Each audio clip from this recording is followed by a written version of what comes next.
గోవింద గోవింద గోవింద గోవింద.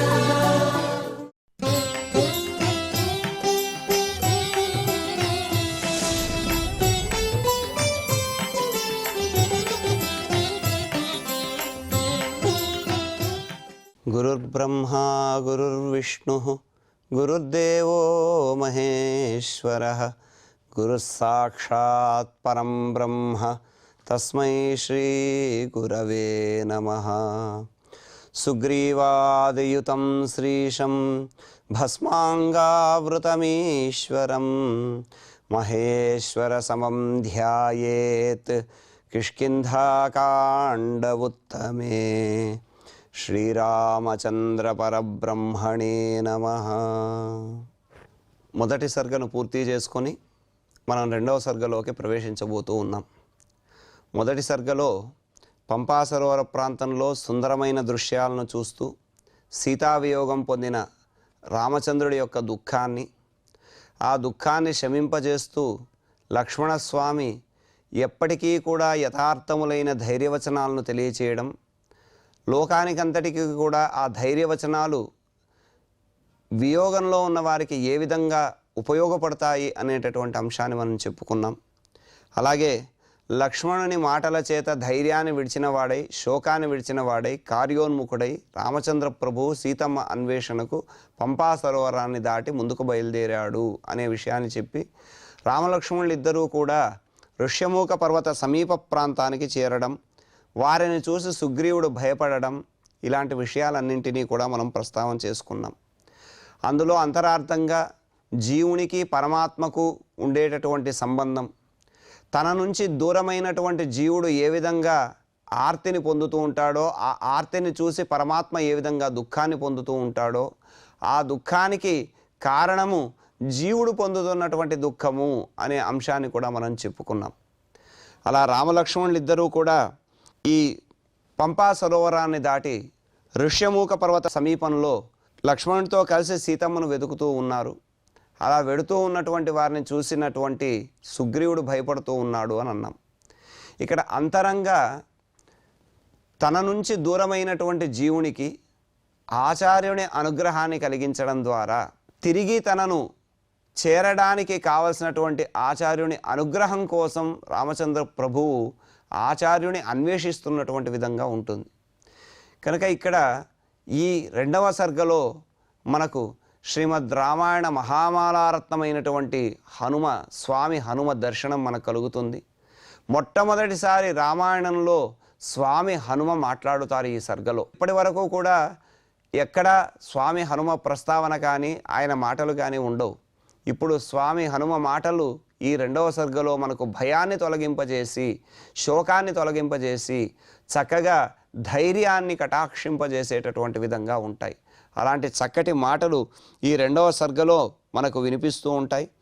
అలాగే ఈ సర్గలో రామలక్ష్మణులు చూసి సుగ్రీవుడు పొందుతున్నటువంటి అధికమైనటువంటి కలవరం, అంటే రామలక్ష్మణులు ఇద్దరూ కూడా వాలి పంపితే తనను సంహరించడానికి వచ్చిన వారే అని సందేహం కలిగినటువంటి ఆ సుగ్రీవుడు ఏ విధమైనటువంటి దుఃఖాన్ని పొందుతాడు అని చెప్పి ఇక్కడ ఆ సుగ్రీవుడి కలవరం చెప్పబడింది. అలాగే సుగ్రీవుడి భయము, సుగ్రీవుడు తన మంత్రులతో చేసేటటువంటి మంతనము, ఆ మంత్రులు భయం చేత వారందరూ కూడా ఆ సుగ్రీవుడు చెప్పినా కూడా తలో దిక్కు వెళ్ళిపోవడం, తిరిగి మళ్ళా సుగ్రీవుని ఆజ్ఞ చేత ఒక చోటికి చేరడం, రామలక్ష్మణుల గురించి తెలుసుకోరమ్మని చెప్పి సుగ్రీవుడు స్వామి హనుమను వారి దగ్గరకు పంపడం, ఇలాంటి విషయాలన్నీ కూడా రెండవ సర్గలో మనం తెలుసుకునే ప్రయత్నం చేద్దాం. అందులో మొట్టమొదట ఈ ఋష్యమూక పర్వత సమీపంలో సంచరిస్తున్నటువంటి రామలక్ష్మణులను చూచి, తౌ తు దృష్ట్వా మహాత్మానౌ భ్రాతరౌ రామలక్ష్మణౌ వరాయుధరౌ వీరౌ సుగ్రీవ శంకితో భవత్. అంటే ఒక సందేహం కలిగినప్పుడు ఆ సందేహము ఎంత బలపరాక్రమాలు కలిగినటువంటి వాడికైనా సరే ఏ విధంగా తయారు చేస్తుంది అని ఇక్కడ సుగ్రీవుని ద్వారా చెబుతూ ఉన్నారు. వరాయుధరౌ, రామలక్ష్మణులు జటావల్కములు ధరించినటువంటి వారైనప్పటికీ కూడా శ్రేష్టమైనటువంటి ఆయుధములు కలిగి ఉన్నవారు, ధనుర్బాణములు కలిగి ఉన్నారు వారిద్దరూ కూడా. వరాయుధరౌ అన్నీ కూడా ద్వివచనంలోనే ఉంటాయి. సంస్కృతంలో ఏమిటి అని అంటే ఏకవచనము ఒక వస్తువునే చెబుతుంది, ద్వివచనం 2 వస్తువులు మాత్రమే చెబుతుంది, 2 కంటే ఎక్కువ అయితే బహువచనము అని. సాధారణంగా అయితే 1 అంతకంటే ఎక్కువ బహువచనము అని అంటాం. కానీ సంస్కృతంలో విశేషం ఏమిటయ్యా అనంటే ద్వివచనము అనేది కేవలం 2, 2 అనేటటువంటి అంశాన్ని మాత్రమే చెబుతుంది. ఇక్కడ వరాయుధ ధరౌ అన్నీ కూడా ద్వివచనంలోనే అంటే రామలక్ష్మణులు 2 అని చెబుతున్నారు. వరాయుధ ధరవు అంటే శ్రేష్టమైనటువంటి ఆయుధములను ధరించినటువంటి ఆ రామలక్ష్మణులు, వీరౌ 2 కూడా బలమైనటువంటి వారు, వీరులైనటువంటి వారు, మహాత్మానౌ మహాత్ములైనటువంటి వారు, భ్రాతరౌ సోదరులు, తౌ రామలక్ష్మణౌ ఆ 2 రామలక్ష్మణులు కూడా రామలక్ష్మణులను దృష్ట్వా చూచి సుగ్రీవ శంకిత అభవతు సుగ్రీవుడు సందేహాన్ని పొందినవాడయ్యాడు. దేనికి సందేహాన్ని పొందాడయ్యా అనంటే తాను ఋష్యమూక పర్వతం మీద ఉన్నాడు. ఆ ఋష్యమూక పర్వతం మీద తన అనుచరులైనటువంటి వానరులతో వాలికి భయపడి తాను ఆ ఋష్యమూక పర్వతం మీద నివసిస్తూ ఉన్నాడు. ఎందుకంటే మతంగ మహాముని శాపం ఉంది కనుక వాలి అక్కడికి రాలేడు కనుక, వాలి నుంచి రక్షింపబడాలంటే సురక్షితమైనటువంటి ప్రదేశం అదే కనుక మతంగ మహర్షి ఆశ్రమ ప్రాంతమైనటువంటి ఆ ఋష్యమూక పర్వతం మీద ఉన్నాడు. మరి ఇప్పుడు ఆ ఋష్యమూక పర్వత సమీపానికి ఒక 2 యోధులు ధనుర్బాణములు పట్టుకొని సంచరిస్తూ కనిపిస్తూ ఉన్నారు ఈ సుగ్రీవునికి.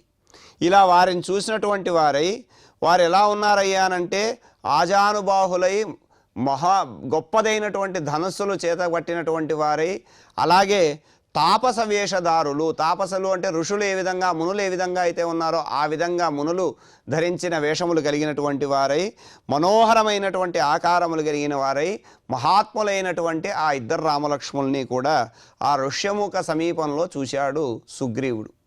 అలా చూడగానే వారు కూడా ఏం చేస్తున్నారు, రామలక్ష్మణులు 2 కూడా సీతమ్మను అన్వేషిస్తూ వారు తిరుగుతూ ఉన్నారు అక్కడ పర్వత గుహల్లోనూ పర్వత ప్రాంతాల్లోనూ. అలా వస్తున్న వారు తన వైపే వస్తున్నారనేటటువంటి అనుమానం మొదలైంది సుగ్రీవుల్లో. తన వైపే వస్తున్నటువంటి వారిని చూసి తనను సంహరించడానికి వాలి ఎవరో ఒక 2 పంపాడు అనేటటువంటి అనుమానం కలిగింది.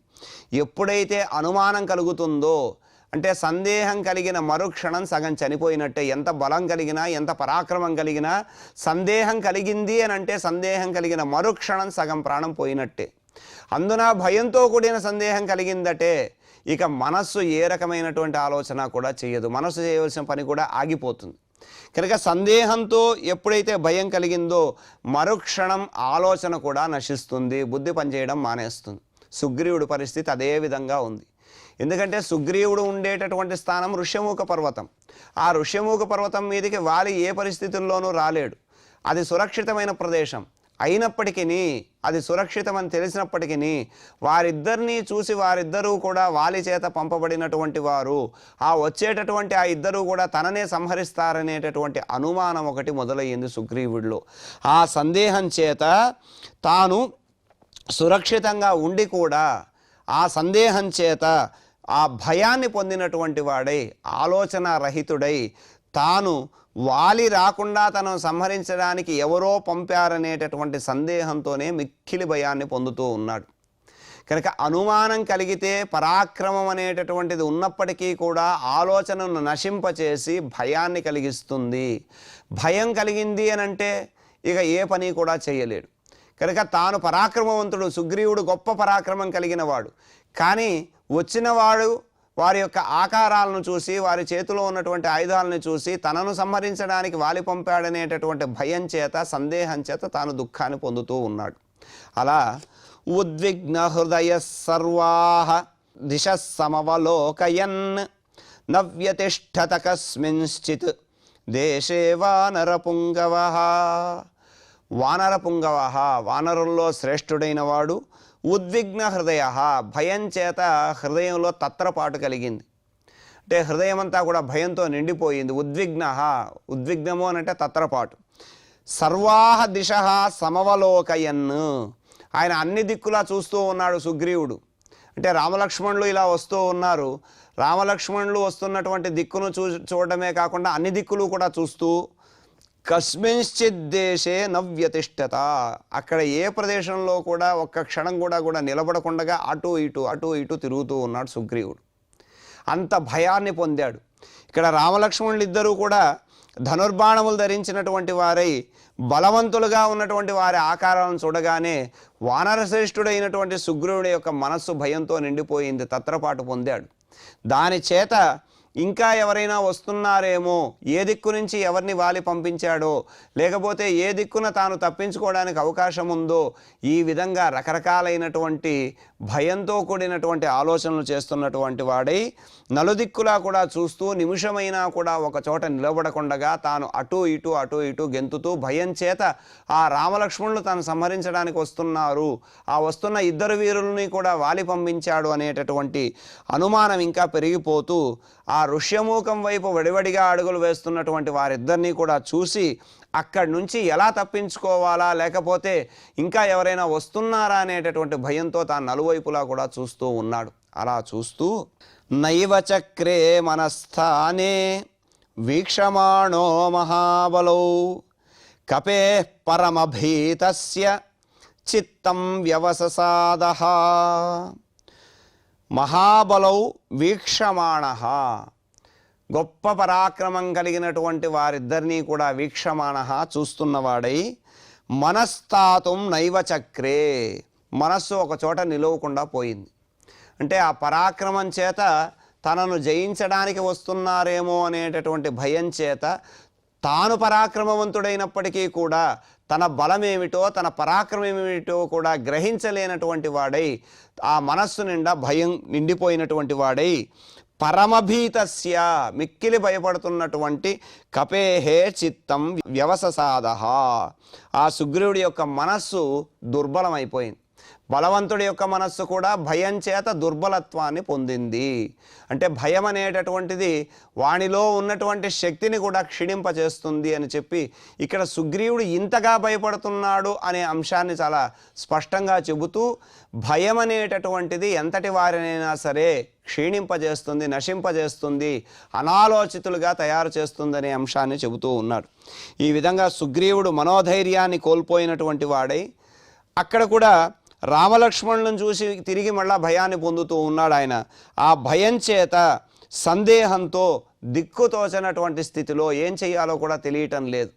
అలా ఏం చెయ్యాలో కూడా ఆలోచన చేయలేనటువంటి దుర్బలమైనటువంటి స్థితిలో నిశ్చేష్టుడిగా ఉండిపోయాడు. ఎందుకంటే భయం పెరిగే కొద్దీ అది మనసులో ఉండేటటువంటి ఆలోచనలన్నింటినీ కూడా చంపేస్తుంది. అలా ఆలోచనలు నశింపచేసి ఏ రకంగా కూడా ఏ రకమైనటువంటి వ్యాపారము చేయలేనటువంటి స్థితికి తీసుకొని వస్తుంది. అలా తనలో తాను భయపడుతున్నంతసేపు కూడా దిక్కుతోచనటువంటి స్థితి అనేది కలుగుతుంది. అది సుగ్రీవునిలో కనిపిస్తూ ఉన్నది. ఆ విధంగా మనసు పనిచేయకుండా ఆ భయం నుంచి తప్పించుకునేటటువంటి మార్గం ఏదైనా ఉందా అంటే, కాసేపు ఆ భయంలో ఉన్నప్పటికీ కూడా భయాన్ని విడిచి మనం ఏం చెయ్యాలి అనేటటువంటి ఆలోచన చెయ్యాలి. ఆ ఆలోచన రాదు భయంలో ఉన్నప్పుడు. కనుక ఆ భయము దేనివల్ల కలుగుతున్నదో ఆ విషయాన్ని కాసేపు పక్కన పెట్టి మనలో ఉన్నటువంటి శక్తిని, మనలో ఉన్నటువంటి ధైర్యాన్ని, మనలో ఉన్నటువంటి పరాక్రమాన్ని ఒకసారి మనం ఆలోచించుకోవాలి.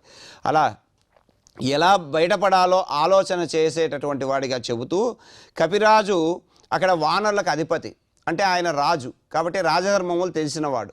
అలా రాజధర్మములు తెలిసినటువంటి వాడు కనుక భయం వల్ల కలిగినటువంటి ఈ యొక్క దుఃఖాన్ని పొందినప్పటికీ కూడా ఆయన కొద్దిసేపు తేరుకొని తర్వాత ఆలోచించాడు. ఆలోచించి చింతయిత్వా సధర్మాత్మా విమృశ్య గురులాఘవం సుగ్రీవ ప్రమోద్విగ్నః సర్వైర్ అనుచరైః సహ.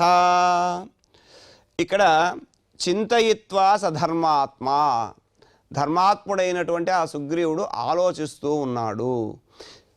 విమృశ్య గురులాఘవం సుగ్రీవ పరమోద్విగ్నః సర్వైర్ అనుచరైః సహ. అంటే ఇప్పుడు తనకు భయం కలిగింది. మరి భయం కలిగినప్పుడు ఏం చేయాలి? తన మంత్రులందరినీ పిలిచి ఆలోచించాలి. తనకి ఈ విధంగా భయం కలిగింది, ఇప్పుడు ఆ భయం నుంచి ఎలా బయటపడాలి అనేటటువంటి ఆలోచన చెయ్యాలి. అందుకనే ధర్మాత్ముడు అంటే రాజధర్మములు తెలిసినటువంటి ఆ సుగ్రీవుడు చింతయిత్వ ఆలోచించి, దేన్ని ఆలోచించాడు?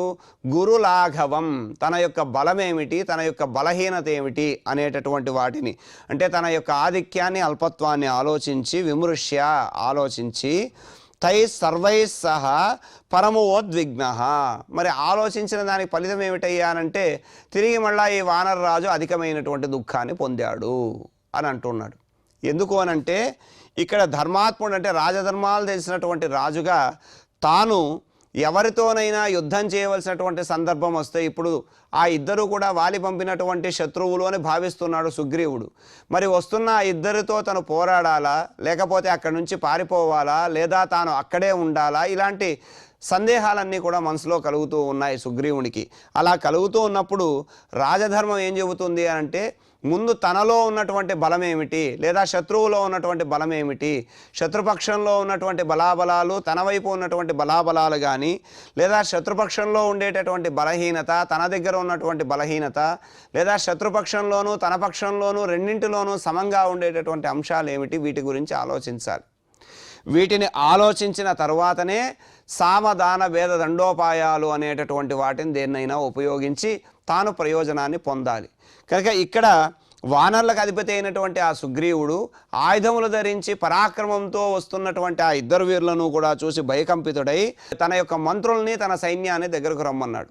వారితో ఆలోచిస్తున్నాడు, ఏమని, పరాక్రమంతులైనటువంటి వారితో యుద్ధం చేయగలమా, ఒకవేళ యుద్ధం చేయలేకపోతే ఋష్యముఖ పర్వతం మీద ఉండడమా లేకపోతే వెళ్ళిపోవడమా, అలా ఋష్యముఖ పర్వతం నుంచి వెడితే జరిగేదేమిటి, ఉంటే జరిగేదేమిటి, ఇలాంటి ఆలోచన జరుగుతూ ఉన్నదనమాట. ఇప్పుడు ఈ రెండింటిలో ఏది మంచిది ఏది కాదు అని ఆలోచించి అనుచరులతో కూడా ఆయన సమాలోచన చేస్తూ ఉన్నాడు. ఋష్యముఖ పర్వతం మీద ఉంటే ఈ ఇద్దరూ కూడా వాలి గనుక పంపిన వారైతే వారు వచ్చి సంహరిస్తారు. సరే అలా కాదు అని ఋష్యముఖ పర్వతం వదిలి ఎక్కడైనా వెళ్ళిపోదాము అంటే వాలి వచ్చి సంహరిస్తాడు. ఎందుకంటే వాలి ప్రవేశించని ఏకైక స్థలం ఏదైనా ఉంది అంటే అది ఋష్యముఖ పర్వతం. అక్కడి నుంచి బయటికి వెళ్ళాడంటే సుగ్రీవుడు వాలి చేత చంపబడతాడు. కనుక తాను ఎక్కడ ఉండి ఏం చెయ్యాలో అనాలోచితమైనటువంటి స్థితి మళ్ళా కలిగింది, దిక్కుతోచనటువంటి స్థితి కలిగింది. ఇంత చర్చ చేసి తిరిగి చర్చ చేసిన తర్వాత కూడా మళ్ళా అనుచరులందరూ కూడా ఏది చెప్పకపోగా ఎటో తేల్చుకోలేక సుగ్రీవుడు దుఃఖాన్ని పొందుతున్నాడు, పరమోద్విగ్న, అందుకు ఆయన అధికమైనటువంటి దుఃఖాన్ని పొందాడు అని అన్నారు. అలా అని తతస్స సచివేభ్యస్తు సుగ్రీవ ప్లవగాధిప శశంస పరమోద్విగ్న పశ్యన్స్తౌ రామలక్ష్మణౌ. ఈ విధంగా వారందరూ కూడా చర్చించుకున్న తర్వాత కూడా ఏ రకమైనటువంటి ప్రయోజనము కల్పించకపోగా ఇంకా దుఃఖం పెరిగింది. తతః దీని తరువాత ప్లవగాధిప సహ సుగ్రీవ, వానరరాజు అయినటువంటి ఆ సుగ్రీవుడు తౌ రామలక్ష్మణౌ పశ్యన్, ఆ ఇద్దరిని కూడా చూస్తూ పరమోద్విగ్న సచివేభ్య శశంస, చాలా దుఃఖాన్ని పొందినటువంటి వాడై ఆ రామలక్ష్మణుని చూసి చింతాక్రాంతుడైనటువంటి వాడు ఆ సుగ్రీవుడు ఆ రామలక్ష్మణుని చూపిస్తూ తన మంత్రులతో ఇలా అంటున్నాడు, ఏతౌ వనమిదం దుర్గం వాలి ప్రణిహితౌ ధ్రువం ఛద్మనా చీరవసనౌ ప్రచరంతా విహాగతౌ. ఇక్కడ వారిని చూపిస్తూ అంటున్నాడు, చీరవసనౌ, వారు చూడడానికి ఎలా ఉన్నారయ్యా ఇద్దరు అని అంటే నారచీరలు ధరించి ఉన్నారు. మునులు ఏ విధంగా అయితే వస్త్రములను ధరించి ఉంటారో అలాంటి వస్త్రధారణ. ఛద్మన, కపటం చేత, ఇదం దుర్గం వనం ప్రచరంతౌ ఏతే, దుర్గము అంటే ప్రవేశింప శక్యము కానటువంటి ఈ అరణ్యంలో ప్రచరంతౌ ఏతే, తిరుగుతున్నటువంటి ఈ ఇద్దరూ కూడా ధ్రువం వాలి ప్రణిహితౌ ఇహ ఆగతౌ, నిశ్చయంగా వాలి చేత పంపబడినటువంటి వారై ఇక్కడికి వచ్చారయ్యా.